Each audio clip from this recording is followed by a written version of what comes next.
ហាត់ ADN ដើម្បីធ្វើការសិក្សាបាទថ្ងៃនេះខ្ញុំមានលំហាត់មកមួយទៀតហើយដើម្បីអនុវត្តរូបមន្តរបស់យើងបាទលំហាត់របស់យើងគឺដាក់ថា molecule ADN មួយមានផលបូកនុយ adenine និងទីមីនបាទអញ្ចឹងកន្លែងនេះបងប្អូនត្រូវតែធ្វើការកំណត់ចំណាំនៅលើពាក្យ adenine អញ្ចឹង adenine វាតាំងដោយអក្សរ A បាទរីឯទីមីនយើងតាំងដោយអក្សរ T បាទហើយមាននុយសរុបចំនួន3200បាទនិងនុយស៊ីតូស៊ីនស្មើនឹងនុយស៊ីតូស៊ីនយើងតាំងអក្សរ C បាទដែលមានចំនួន4200បាទអញ្ចឹងនៅក្នុងការធ្វើលំហាត់ខ្ញុំតែងតែណែនាំបាទឲ្យអ្នកនរគ្នាមានចំណេះដឹងនៅក្នុងខ្លួនបាទទី1គឺទន្ទិញរូបមន្តឲ្យចាំបាទឲ្យចាំទាំងអស់មកហើយទី2គឺឲ្យចេះអំពីរបៀបធ្វើលំហាត់បាទអញ្ចឹងខ្ញុំជឿជាក់ថាវីដេអូមុនខ្ញុំបានបង្រៀនរួចហើយពាក់ព័ន្ធជាមួយនឹងរូបមន្តបាទរបស់ ADN បាទអញ្ចឹងថ្ងៃនេះខ្ញុំលើកយកលំហាត់បាទអនុវត្តមកហើយយើងធ្វើទាំងអស់គ្នាបាទអញ្ចឹងដើម្បីធ្វើលំហាត់មួយបានយ៉ាងល្អយើងត្រូវមានរបៀបក្នុងការធ្វើបាទដែលមាន5ជំហានដោយតែខ្ញុំធ្លាប់ណែនាំនៅក្នុងវីដេអូផ្សេងៗបាទអញ្ចឹងដំបូងគេនៅក្នុងការធ្វើលំហាត់យើងដាក់ដាក់សំណួរសិនបាទអញ្ចឹង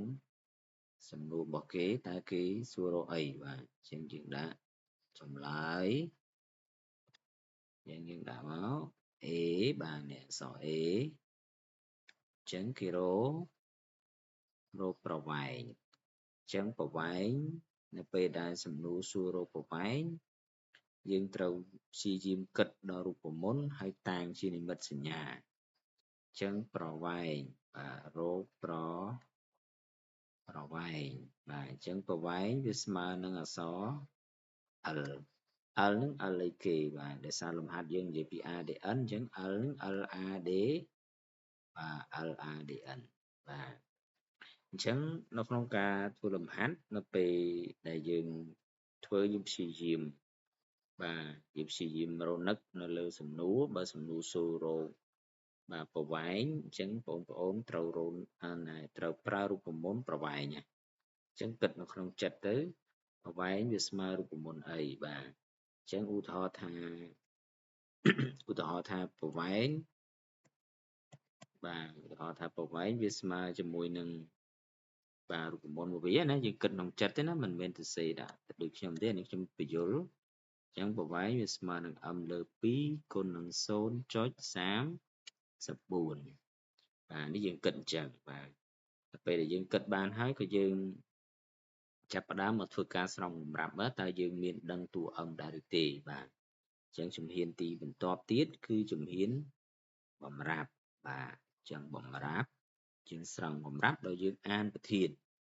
អានប្រធានឡើងវិញ molecule ADN មួយមានផលបូកបាទនេះមានផលបូករវាង A និង T បាទអញ្ចឹងយើងយក A បូកជាមួយ T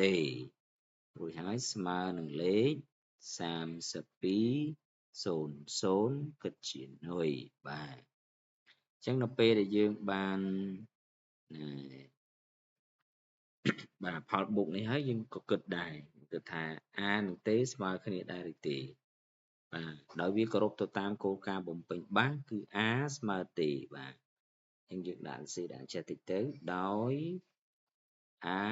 ស្មើជាមួយនឹង T អញ្ចឹងនាំឲ្យយើងបានខាងលើគឺយើងបាន A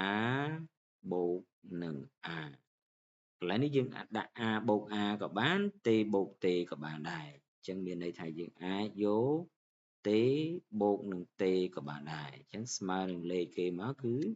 32បាទ3200អញ្ចឹងកន្លែងនេះយើងបាន A បូក A វាឡើងជា 2A ឬក៏ស្មើនឹង2T បាទអញ្ចឹងស្មើនឹង3200បាទ ចឹងកន្លែងនេះយើងបោះលេខ2មកខាងណាចឹងយើងបានផុសគុណបោះមកក៏ផុសចែកចឹងនាំមកយើងបាន a ស្មើទេស្មើនឹង3200បាទចែកនឹង2ចឹង3200ចែកនឹង2យើងបាន1500បាទអញ្ចឹង a ស្មើទេយើងរកឃើញគឺ 1500បាទ1600បាទអញ្ចឹងយើងបន្តស្រង់បំរាប់តទៀតអញ្ចឹងយើងអានតទៀតគេដាក់ថានឹងមាននុយស៊ីតូស៊ីនស្មើ4200បាទអញ្ចឹងកន្លែងហ្នឹងគឺបំរាប់ប្រាប់មកធម្មតាអញ្ចឹងយើងស្រង់មកធម្មតាមកអញ្ចឹងយើងបាន C ស្មើនឹង Z ស្មើនឹង4200នុយបាទអញ្ចឹងយើងចាប់ផ្ដើមបាទយើងស្រង់សម្រាប់បានអស់ហើយយើងចាប់ផ្ដើមប្រើរូបមន្តដោយប្រើរូបមន្តយើងមើលលើសំណួរជាអតិភិបអញ្ចឹងដូចខ្ញុំបញ្យល់ពីដើមអញ្ចឹងសំណួរសួររកប្រវែងអញ្ចឹងយើងគិតរួចហើយគឺប្រវែងវាស្មើនឹងបាទប្រវែងវាស្មើនឹងm លើ2គុណ 0.34 អញ្ចឹងនៅពេលនេះយើងចាប់ផ្ដើមគិតមើលថាតើតួ m យើងដឹងហើយនៅបាទអញ្ចឹងតួ m យើងអត់ដឹងទេអញ្ចឹងយើងលួចគិតរូបមន្តតួ m ទៀតបាទយើងលួចគិតរូបមន្តតួ m ទៀតអញ្ចឹង m ស្មើអីដែរអញ្ចឹង m វាស្មើនឹង2កតាយ a បូក c អញ្ចឹងយើងត្រឡប់មកមើលថាតើ a និង c នេះយើងមានហើយនៅក្នុងបំរាប់របស់យើងបាទអញ្ចឹងយើងក៏លេខមកមើលនៅក្នុងបំរាប់យើងគឺតួ a របស់យើងគឺយើងមានហើយតួ c របស់យើងក៏យើង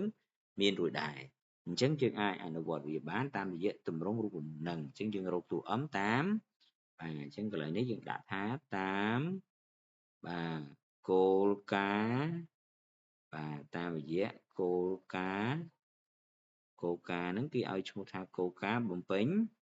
បាទបំពេញបាសមកណាតាមរយៈគោលការណ៍បំពេញបាសគោលការណ៍បំពេញបាសមានន័យថាម៉េចមានន័យថា a ភ្ជាប់មួយទេ c ភ្ជាប់ជាមួយនឹង z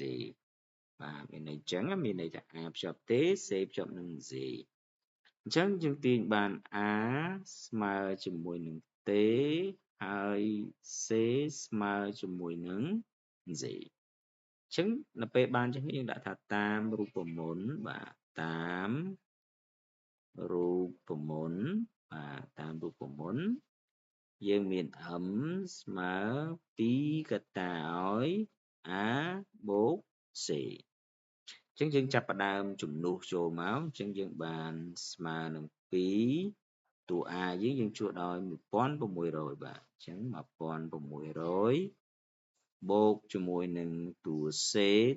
យើងគឺ4200បាទអញ្ចឹងយើងចាប់ផ្ដើមគណនាអញ្ចឹងយើងគណនាវាមកយើងឃើញថាយើងយក1600បូកជាមួយនឹង4200យើងស្មើនឹង5800បាទហើយគុណនឹង2ចូលថែមទៀតអញ្ចឹងយើងស្មើ11600បាទ11500កើតជានុយបាទអញ្ចឹងយើងទម្លាក់អក្សរ m ចុះមកអញ្ចឹងដល់ពេលដែលយើងរក m ឃើញហើយនេះយើងចាប់ផ្ដើមយក m ហ្នឹងមកជួសនៅក្នុងកន្លែងរូបមន្តប្រវែងរបស់យើងនេះអញ្ចឹងនៅពេលដែលយើងជួសនៅក្នុងរូបមន្តប្រវែងទាមទារយើងទៅសេទ្រឹស្ដីបាទទៅសេទ្រឹស្ដីអំពីប្រវែងហ្នឹងអញ្ចឹងយើងទៅសេទ្រឹស្ដីអំពីរូបមន្តប្រវែងយើងសេថាម៉េចបាទអញ្ចឹងយើងសេថាដោយបាទមួយនុយមានប្រវែងប្រមាណដែរ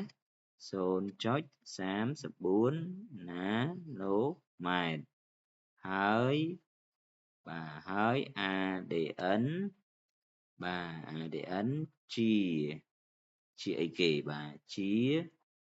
ច្រវាក់បាទជាច្រវាក់ទ្វេស្របបាទមូលហេតុហ្នឹងហើយបានយើងបានរូបមន្តរបស់យើងគឺ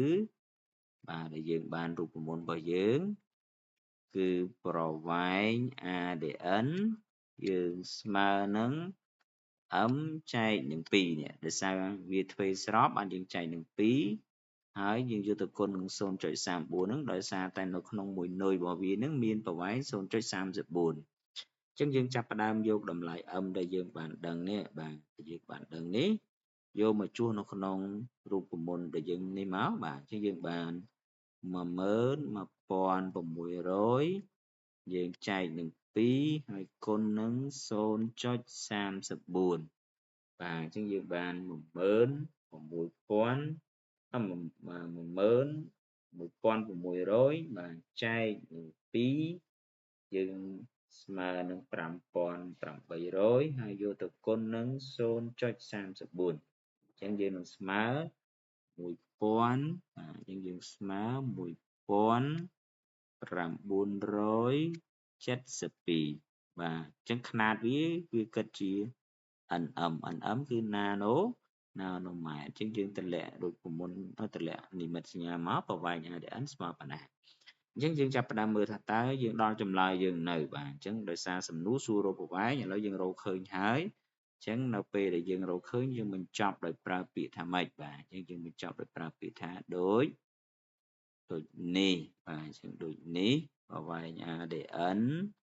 យើងស្មើនឹង 1972 nanomètre បាទ